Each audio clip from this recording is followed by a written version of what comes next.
Welcome दोस्तों, आप लोगों का स्वागत है मेरे चैनल पे। आज हम लोग इकोनॉमी का जो करंट अफेयर्स है उसका नेक्स्ट पार्ट थोड़ा डिस्कस करने वाले हैं। आप ध्यान से सुनिएगा।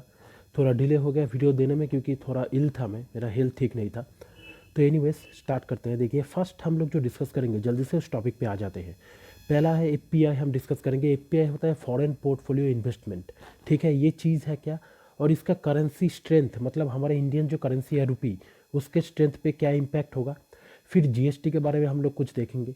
फिर COP15, ये COP15 जो है कॉन्फ्रेंस ऑफ पार्टीज, एक बहुत इंपॉर्टेंट इंटरनेशनल मीटिंग है। ठीक है, क्लाइमेट एनवायरनमेंट चेंज को लेके इसके बारे में थोड़ा हम जानेंगे। ठीक है, और ये सारी चीज़ें जो है आज हम डिस्कस करने वाले हैं। ठीक है, सारे एग्जाम्स के लिए इंपॉर्टेंट है। चलिए आगे बढ़ते हैं। पहले न्यूज़ जो है वो है एफपीआई एंड करेंसी स्ट्रेंथ। आप पहले देखिए, इस पे जो न्यूज़ है वो है दिसंबर 2022 तक क्या हुआ कि 8.8% डिप्रिसिएशन। मैं एक एक टर्म समझाऊंगा, पहले पढ़ लेता हूँ। इन इंडियन करेंसी वैल्यू, ठीक है, डिप्रिसिएशन हुआ इंडिया के करेंसी वैल्यू में, but then a sharp rise is seen due to FPI inflow. ठीक है, एफपीआई इनफ्लो के कारण एक शार्प राइज दिखा। नेक्स्ट, पहले डिप्रिसिएशन हुआ फिर शार्प राइज दिखा, ये था न्यूज़। ठीक है, अब एक चीज़ आप समझिए, डिप्रिसिएशन जो बात है, डिप्रिसिएशन का बात एकदम सिंपल टर्म्स में, लेमन लैंग्वेज में आप समझिए तो वैल्यू गिर जाना। कोई भी चीज़ का अगर वैल्यू, कोई भी चीज़ का अगर लाइफ टाइम कुछ भी आप समझ लीजिए वो गिर जाता है, ख़राब हो जाता है, तो उसे डिप्रिसिएशन कहते हैं। जैसे हम लोगों ने एक नया टेबल फैन खरीदा, धीरे धीरे आप देखेंगे 5 साल 10 साल बाद उस टेबल फैन का कुछ ना कुछ पार्ट ठीक से काम नहीं करेगा, स्पीड कम हो जाएगा, तो वो क्या है, डिप्रिसिएशन। ठीक है, तो इस तरीके का डिप्रिसिएशन अगर इंडियन करेंसी में हुआ, इंडियन करेंसी में हुआ, तो उसको हम कहेंगे करेंसी में डिप्रिसिएशन। ठीक है, और ये क्या हुआ, पहले गिरा उसके बाद शार्प राइज हुआ एफपीआई इनफ्लो के कारण। इसके बारे में ही हम जानने वाले हैं। क्या जानने वाले हैं, देखिए, और एक पॉइंट है, इसको भी आप मार्क कर लीजिए, सारे पॉइंट्स इंपॉर्टेंट होंगे। फॉरेन एक्सचेंज रिजर्व जो है हमारे आरबीआई के पास, फॉरेन करेंसी का रिजर्व रहता है आरबीआई के पास। फॉरेन करेंसी का जो रिजर्व रहता है, डॉलर में होंगे या जो भी करेंसी रहेगा, उसमें क्या होता है कि आरबीआई अपने पास रिजर्व रखता है। ये रिजर्व क्यों रखता है मैं समझाऊंगा। Went up from $530 billion to $564 billion. ठीक है, ये चीज़ आप याद रखिए, नोट कर लीजिए। देखिए, मैं ज़्यादा पॉइंट नहीं लेता, उतना ही लूँगा जो एग्ज़ाम से इंपॉर्टेंट होंगे, तो इसको सीरियसली लीजिए। नेक्स्ट, ये नोट आप ज़रूर लिख के रखिए कि एफपीआई क्या है, फॉरेन पोर्टफोलियो इन्वेस्टमेंट। ठीक है, फॉरेन पोर्टफोलियो इन्वेस्टमेंट मतलब क्या होता है, आप देखिए, पोर्टफोलियो जो बात है ना, पोर्टफोलियो, पोर्टफोलियो का मतलब होता है कि एक बास्केट ऑफ शेयर्स होंगे। मतलब क्या है पोर्टफोलियो, ये होता है बास्केट, एक बास्केट ऑफ शेयर। बास्केट मतलब एक जैसा बैग है, एक बैग है जिस पे आपने आलू लिया, ठीक है, पोटैटोस आपने लिया, ब्रिंजल लिया, ठीक है ना, ऑनियन लिया, ऐसे ऐसे करके बहुत सारे सब्जी ले लिए। तो ये क्या बन गया, ये बैग जो पूरा बना, ये बैग बना, ये बैग जो पूरा बना, ये बैग बना एक पोर्टफोलियो। बात समझ में आ गई। इसका मतलब यही है कि एक ऐसा असेंबली, मतलब एक पूरा चीज़ का एक समग्र जिसे हम कहते हैं, मतलब total of something which is put inside a single stock portfolio. मतलब क्या होता है कि आपने कहीं पे इन्वेस्ट किया, समझ लीजिए कि फार्मा पे आपने कुछ इन्वेस्ट किया, फार्मा पे आपने इन्वेस्ट किया, उसके बाद आपने इन्वेस्ट किया समझ लीजिए और कोई इंडस्ट्रीज पे आपने इन्वेस्ट किया, ठीक है ना। जैसे मैन्युफैक्चरिंग, कार मैन्युफैक्चरिंग इंडस्ट्री, कहीं पे आपने कुछ इन्वेस्ट कर दिया, ऐसे ऐसे करके आपने डिफरेंट जगह पे इन्वेस्ट कर दिया। तो ये सारा जो इन्वेस्टमेंट है एक साथ मिलके जो शेयर्स का एक टोटल बनाएंगे, उसको हम कहेंगे पोर्टफोलियो। बात समझ में आ गई। तो फॉरेन पोर्टफोलियो इन्वेस्टमेंट ये क्या होता है कि जब कोई फॉरेनर इंडिया में इन्वेस्ट करेगा, बाहर से आदमी लोग इंडिया में इन्वेस्ट करेगा, तो डिफरेंट जगह पे, डिफरेंट सेक्टर्स पे, जो इंडस्ट्रीज है उसका डिफरेंट डिफरेंट सेक्टर्स पे इन्वेस्ट करेगा। तो उस पूरा सेक्टर्स के, पूरा जो डिफरेंट सेक्टर्स पे इन्वेस्ट किया, ये एक पूरा एक पोर्टफोलियो बन गया। तो ये पोर्टफोलियो अगर किसी फॉरेनर ने इंडिया के डिफरेंट इंडस्ट्रीज पे इन्वेस्ट करके बनाया, तो उसे हम कहेंगे फॉरेन पोर्टफोलियो। और इन्वेस्टर भी कहते हैं, इन्वेस्टमेंट भी कहते हैं। ठीक है, तो फॉरेन पोर्टफोलियो इन्वेस्टमेंट आपको समझ में आ गया। इसके बारे में थोड़ा पॉइंट देख लीजिए। ये हमेशा शॉर्ट ड्यूरेशन पे होता है इन्वेस्टमेंट, मतलब लॉन्ग टर्म पे नहीं। लॉन्ग टर्म पे जो आता है वो होता है एफडीआई, फॉरेन डायरेक्ट इन्वेस्टमेंट। ये अलग चीज़ है। ये होता है डायरेक्ट, जैसे आपने कोई ब्रिज बनाना है आपको, तो आपने एक ब्रिज बनाने पे इन्वेस्ट कर दिया। कोई बहुत बड़ा मतलब समझ लीजिए कि एप्पल एप्पल ने कोई बहुत बड़ा एक प्रोजेक्ट लिया, इंडिया में बनाएगा कोई नया फैक्ट्री, तो ये लॉन्ग टर्म का होगा, तो ये एफडीआई में आएगा, फॉरेन डायरेक्ट इन्वेस्टमेंट में आएगा। लेकिन अगर हम बॉन्ड्स पे, स्टॉक्स पे यानी शेयर्स पे इन्वेस्ट करेंगे तो वो क्या होगा, शॉर्ट ड्यूरेशन के लिए होगा, मतलब आप कहीं भी एग्जिट कर सकते हो, एंट्री कर सकते हो। बात समझ में आ गई? आज आपने एंट्री किया, कल ही आप एग्जिट कर सकते हो इंडिया के मार्केट ट्रेंड्स को देख के कि इंडिया का मार्केट उठेगा या गिरेगा। बात समझ में आ गई? तो ये था फॉरेन पोर्टफोलियो इन्वेस्टमेंट। अब इसका इम्पैक्ट करेंसी पे कैसे होता है, आप एक चीज़ समझ लीजिए। नेक्स्ट न्यूज़ पे मैं पहले समझा देता हूँ। जब एक्सक्यूज मी, जब कोई फॉरेन पोर्टफोलियो इन्वेस्टर, जैसे मैं एक एग्जांपल लेता हूँ, आप समझ लीजिए कोई एक पर्सन ए है जो यूएसए में है, तो वो इंडिया में इन्वेस्ट करेगा। इंडिया में इन्वेस्ट करेगा तो इंडिया में इन्वेस्ट किया उसने, डिफरेंट पोर्टफोलियो पे उसने इन्वेस्ट किया, तो ये क्या बन गया, एक पोर्टफोलियो बन गया इस आदमी का, ए आदमी का एक पोर्टफोलियो बन गया, डिफरेंट सेक्टर्स पे इसने इन्वेस्ट किया इंडिया में। ठीक है, अब उसने क्या देखा कि इंडिया का मार्केट धीरे धीरे मतलब उतना इंक्रीज नहीं करेगा, कोई ना कोई कारण ज़रूर होगा कि इंडिया का मार्केट गिरेगा, उसने देखा, तो उसने क्या किया कि अपना पैसा विड्रॉ कर लिया। अब आप समझिए, ये बहुत इंपॉर्टेंट बात है। जब उस ए पर्सन ने जो यूएसए में बैठा है उसने इन्वेस्ट किया, दो कंडीशन में लेता हूँ, एक है उसने इन्वेस्ट किया और वो पॉजिटिव ट्रेंड्स में है, मतलब पॉजिटिव ट्रेंड्स मतलब ये है कि वो अपना पैसा अभी नहीं उठा रहा है, क्योंकि उसको लगा कि इंडिया का मार्केट ऊपर जाएगा, इंडिया का मार्केट, इंडिया का सारे सेक्टर्स का मार्केट ऊपर जाएगा, तो उसका पैसा भी बढ़ेगा, इसलिए उसने पॉजिटिव ट्रेंड्स में अपने पैसे को रखा और नहीं मतलब विड्रॉ करेगा। तो हुआ क्या, पहले इस चीज़ को आप समझिए। तो हुआ क्या, जब उसने पैसा, ए पर्सन ने जब पैसा इंडिया में इन्वेस्ट किया, तो कैसे इन्वेस्ट किया, उसने डॉलर दिया ना इंडिया को। इंडिया को क्या दिया, उसने डॉलर दिया। क्यों डॉलर दिया, क्योंकि उसके पास तो डॉलर है। तो जब वो डॉलर देगा तो इंडिया में आरबीआई है ना, आरबीआई उसको कन्वर्ट कर देगा रुपीज़ में, और रुपीज़ इसे ए पर्सन को दे देगा, क्योंकि इंडिया में रुपी चलता है। तो मैं यूएसए से इंडिया में इन्वेस्ट करूंगा तो मैं आरबीआई को डॉलर दूंगा, डॉलर देने के बाद आरबीआई उसको कन्वर्ट करेगा रुपीज़ में, रुपी में आरबीआई उसको कन्वर्ट करेगा और वो रुपी दे देगा ए पर्सन को। मतलब क्या हुआ कि आरबीआई के पास अगर किसी ने इन्वेस्ट किया तो आरबीआई के पास इंक्रीज किया ना फॉरेन इन्वेस्टमेंट डॉलर। बात समझ में आ गई, क्योंकि डॉलर उसने लिया आरबीआई ने और दिया उसके एक्सचेंज में रुपीज़, आप खरीदिए रुपीज़ में खरीदिए। बात समझ में आ गई, तो डॉलर का वैल्यू, डॉलर का अमाउंट जो है वो आरबीआई के पास इंक्रीज हो गया।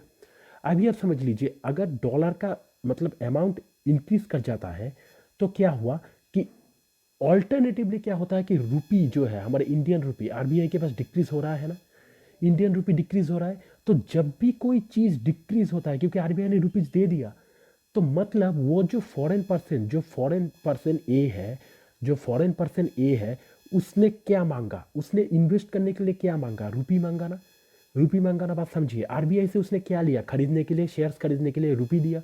इसका मतलब डिमांड किस चीज़ का है, रुपी का है। किसके पास, फॉरेन इन्वेस्टर के पास, इंडिया में इन्वेस्ट करने के लिए। इसीलिए ये रुपी का जब डिमांड बढ़ता है, आपको इकोनॉमिक्स में मेन चीज़ पता है ना, डिमांड अगर इंक्रीज कर गया तो उसका वैल्यू भी क्या होगा, इंक्रीज होगा। बात समझ में आ गई। इसीलिए तब हमारे इंडियन करेंसी का, तब हमारे इंडियन रुपी का जो करेंसी है उसका वैल्यू क्या होता है, इंक्रीज होता है। बात समझ में आ गई। और अभी ठीक इसका उल्टा है कि जब कोई ए पर्सन जो यूएसए में बैठा है उसने अपना पैसा विथड्रॉ कर लिया, विथड्रॉ कर लिया मतलब पैसा निकाल लेगा, उसको लगा कि इंडियन इकोनॉमी ग्रो नहीं करने वाला तो वो अपना पैसा निकाल लेगा। तो कैसे निकालेगा, वो क्या करेगा, डॉलर आरबीआई से, वो क्या करेगा फिर ठीक उल्टा चीज़ करेगा, आरबीआई से डॉलर मांग लेगा, आरबीआई से डॉलर अपने पास मांग लेगा, अपने पास मांग लेगा, आप मुझे डॉलर दे दीजिए मैं विड्रॉ करना चाहता हूँ। तो आरबीआई उससे क्या ले लेगा, रुपीज़ ले लेगा, आरबीआई रुपी ले लेगा और डॉलर दे देगा। बात समझ में आ गई। तो जब आरबीआई ने रुपी वापस ले लिया और डॉलर उसको दे दिया, क्योंकि उसको बाहर जाना है, वो कभी भी एंट्री एग्जिट कर सकता है, तो क्या हो गया कि आरबीआई के पास डॉलर अभी क्या हुआ, कम हो गया ना, कम हो रहा है ना, क्योंकि डॉलर उसने दे दिया इन्वेस्टर को, उसको निकलना है इंडिया के मार्केट से। और ऑल्टरनेटिवली रुपी जो है वो आरबीआई के पास फिर से क्या हो गया, इंक्रीज हो गया रुपी का अमाउंट। तो आपको पता है कोई भी चीज़ अगर बहुत ज़्यादा हो और उसका डिमांड कम हो जाता है ना, बहुत ज़्यादा आरबीआई के पास रुपी हो रहा है, डॉलर जा रहा है, मतलब क्या हुआ कि रुपी फिर से बढ़ने लगा इंडिया में, तो उस रुपी का जो वैल्यू है वो गिरने लगेगा। बात समझ में आ गई। तो यहाँ पे आप हेडिंग देखिए, इसमें क्या लिखा हुआ है कि शार्प राइज क्यों हुआ, शार्प राइज हुआ seen due to FPI inflow.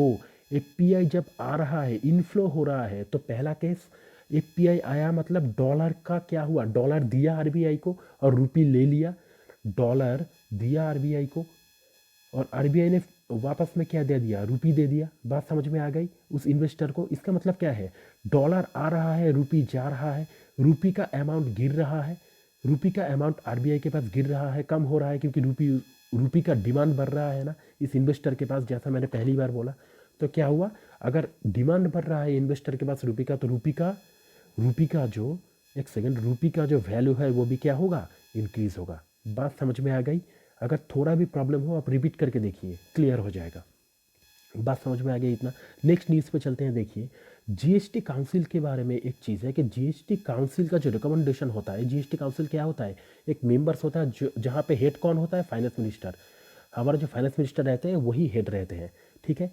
तो जीएसटी काउंसिल का एक चीज़ आप याद रखिए कि जीएसटी काउंसिल जब कोई डिसीजन लेता है तो उस पर अमल करता है कौन, central board of indirect taxes, direct taxes, ये सारे उसी डिसीजन पे काम करते हैं। तो यहाँ पे क्या होगा, जीएसटी काउंसिल के रिकमेंडेशन के बाद सीबीआई से नोटिफाई किया, सीबीआईसी मतलब central board of indirect taxes, ठीक है, सीबीआईसी। तो इसमें क्या होगा, सीबीआईसी ने क्या किया, नोटिफाई किया amendment in the GST rates from January 1, 2023। ये तो न्यूज़ है, ठीक है। अब यहाँ पे देखिए, यहाँ से इंपॉर्टेंट पॉइंट्स क्या बनते हैं, ये पॉइंट्स डायरेक्टली आप नोट कीजिए। पहला है कि इथाइल अल्कोहल, जो डिसीजन लिया गया था जीएसटी काउंसिल में, उससे इथाइल अल्कोहल जो पेट्रोल के मैन्युफैक्चरिंग, पेट्रोल से आता है इथाइल अल्कोहल, ठीक है ना, वो क्या है, उसका जीएसटी रेट 5% बना दिया गया फ्रॉम 18%। ये सारे इंपॉर्टेंट है, डायरेक्ट शॉर्ट क्वेश्चन में आते हैं, ठीक है। फ्रूट जूस जो रहता है बीवरेजेस, उसका 12% कर दिया गया, ठीक है। ये क्या है, जीएसटी रेट है। हस्क ऑफ पल्सेस मतलब दाल का जो हक्स रहता है, एच के हस्क ऑफ पल्सेस, ये नील हो गया, पहले 5% था, उस पर जीएसटी हटा दिया गया, ठीक है। नेक्स्ट है नो जीएसटी, नो जीएसटी, इस पॉइंट को देखिए, no GST on renting a house to a proprietor. Proprietor को अगर कोई हाउस रेंट किया और वो हाउस जो प्रोप्राइटर ने रेंट पे लिया वो सिर्फ अपने रेसिडेंस या रेसिडेंशियल पर्पस के लिए लिया और कोई काम के लिए नहीं लिया, तो फिर क्या होता है कि इस पे कोई जीएसटी नहीं लगने वाला। एक चीज़ समझिए, आप एक प्रोप्राइटर है, मतलब आप कोई बिजनेस करते हैं रियल एस्टेट का या कोई भी, लेकिन आप सिर्फ रहने के लिए, अपने रहने के लिए एक घर रेंट पे लिया, तो उस पर कोई भी जीएसटी नहीं लगने वाला। बात समझ में आ गई, कोई भी जीएसटी नहीं लगने वाला। लेकिन अगर आप एक प्रोवाइडर है, आपने कोई घर लिया और घर पे भी आप कोई बिजनेस कर रहे हैं, तो उस पर ज़रूर जीएसटी लगेगा, ठीक है। जीएसटी वहाँ पे ही नहीं लगेगा जहाँ पे एक प्रोवाइडर ने एक घर लिया, लेकिन वहाँ पे सिर्फ वो रहने के लिए ही वो घर लिया, वहाँ पे ऑफिस का बिजनेस का कोई काम नहीं होगा। बात समझ में आ गई। नेक्स्ट पॉइंट देखते हैं। देखिए नेक्स्ट पॉइंट है कॉन्फ्रेंस ऑफ पार्टी ऑफ 15 है, इसमें सिर्फ शॉर्ट नोट है, ये बहुत ही इंपॉर्टेंट है। कॉन्फ्रेंस ऑफ पार्टी एक ऐसा इंटरनेशनल मीटिंग है जहाँ पे इन्वायरमेंट पे, क्लाइमेट पे, वर्ल्ड के, इसके ऊपर डिस्कशन होता है कि कैसे एक सस्टेनेबल इन्वायरमेंट बनाया जाए पूरे वर्ल्ड को, ठीक है ना, ताकि फ्यूचर जनरेशन आके भी चैन से जी सके, है ना। तो एक बायोडाइवर्सिटी कॉन्फ्रेंस हुआ COP15, कहाँ पे हुआ, एक एक पॉइंट इंपॉर्टेंट है, मॉन्ट्रियल कनाडा पे COP15 का जो मीटिंग है ये हुआ, ठीक है, मॉन्ट्रियल कनाडा पे। इस पे चेयर कौन किया और होस्ट कौन किया, ये भी बहुत इंपॉर्टेंट है। देखिए ये मीटिंग जो है इसको चेयर किया चाइना ने, होस्ट किया कनाडा ने। बात समझ में आ गई, chaired by China and hosted by Canada. और डिसीजन क्या लिया गया कि बाई 2030 हॉल्ट, मतलब आप रोक देंगे, 2030 तक आप रोक देंगे loss of natural resources, natural resources का जो लॉस है उसको आप हॉल्ट कर देंगे। और इसके साथ साथ आप क्या करेंगे कि नेचर के डिग्रेडेशन को and the reserves of this process and reverse this process, मतलब क्या होता है कि 2030 तक आप कोई नेचुरल रिसोर्सेज का जो लॉस है उसको कम कर देंगे, उसके बाद नेचर का जो डिग्रेडेशन है उसको भी कम करेंगे, और इस प्रोसेस को रिवर्स करने का भी आप कोशिश करेंगे। रिवर्स करने का मतलब नेचर को कंजर्व करने का, कंजर्वेशन के प्रोसेस को आप मतलब इम्प्रूव करेंगे। Okay, you will try to conserve the nature and rather than degrading the nature. Clear, ये चीज़ आप याद रखिए, बहुत ही इंपॉर्टेंट है। यहाँ पे एक बहुत ही इंपॉर्टेंट डील साइन हुआ, कुनमिंग मॉन्ट्रियल। कुनमिंग क्या है, कुनमिंग चाइना का एक टाउन है, ठीक है, मॉन्ट्रियल आपको पता है कनाडा में है। तो Kunming Montreal global biodiversity framework जो है इसको साइन किया गया, ये नाम आप याद रखिए। बात समझ में आ गई, आगे बढ़ते हैं। देखिए वर्ल्ड बैंक का ग्रोथ प्रेडिक्शन 6.9% 2022-23 फाइनेंशियल ईयर के लिए। आपको पता है ना, हर साल वर्ल्ड बैंक और बहुत सारे इंस्टीट्यूशन जो है वो ग्रोथ प्रेडिक्ट करते हैं, जीडीपी ग्रोथ। तो जीडीपी ग्रोथ का जो प्रेडिक्शन है वो वर्ल्ड बैंक बहुत इंपॉर्टेंट है, क्योंकि वर्ल्ड बैंक को इंडिया बहुत मानता है, इसलिए ये डेटा आपके लिए इंपॉर्टेंट बन जाता है। 6.9%, ठीक है, 6.9% 2022-23 के लिए। एमएसपी, एमएसपी होता है मिनिमम सपोर्ट प्राइस। आपको पता है गवर्नमेंट ने जो फार्मर्स है उन लोगों को, ताकि वो जब फार्मर्स जब खेत से क्रॉप बना के वो बेचेंगे तो उनको प्रॉपर प्राइस मिले, अपने काम का प्रॉपर वैल्यू मिले, इसीलिए गवर्नमेंट ने मिनिमम सपोर्ट प्राइस का कॉन्सेप्ट लाया।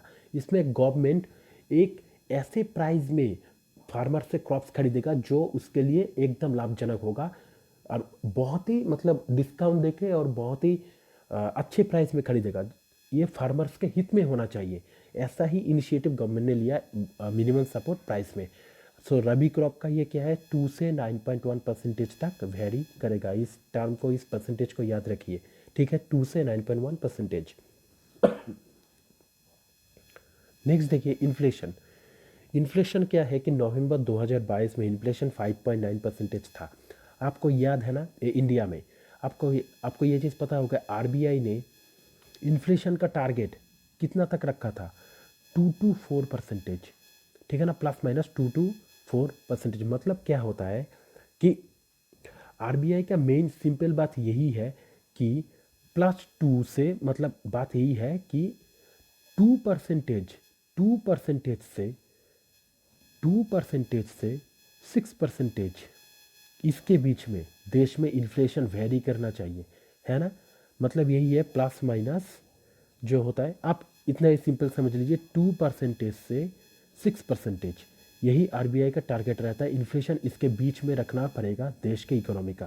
तो इन्फ्लेशन 5.9%, मतलब फिर भी आरबीआई के एस्टिमेट में है, लेकिन हायर लिमिट को टच कर रहा है, ठीक है। और ये इन्फ्लेशन किस चीज़ से मापा जाता है, कंज्यूमर प्राइस इंडेक्स। इसके बारे में हम बाद में देखेंगे जब हम बैंकिंग अवेयरनेस करेंगे। लेकिन इसमें देखिए ये भी एक बास्केट होता है, बहुत सारी चीज़ों का दाम को, मतलब इसमें जो बास्केट ऑफ थिंग्स रहते हैं, हर एक चीज़, वेजिटेबल्स को लेके, फास्ट मूविंग कंज्यूमर गुड्स जो एफएमसीजी, ऐसे बहुत सारी चीज़ें हैं जिसका प्राइसेस को लेके एक एवरेज प्राइस लिया जाता है, कैलकुलेशन है।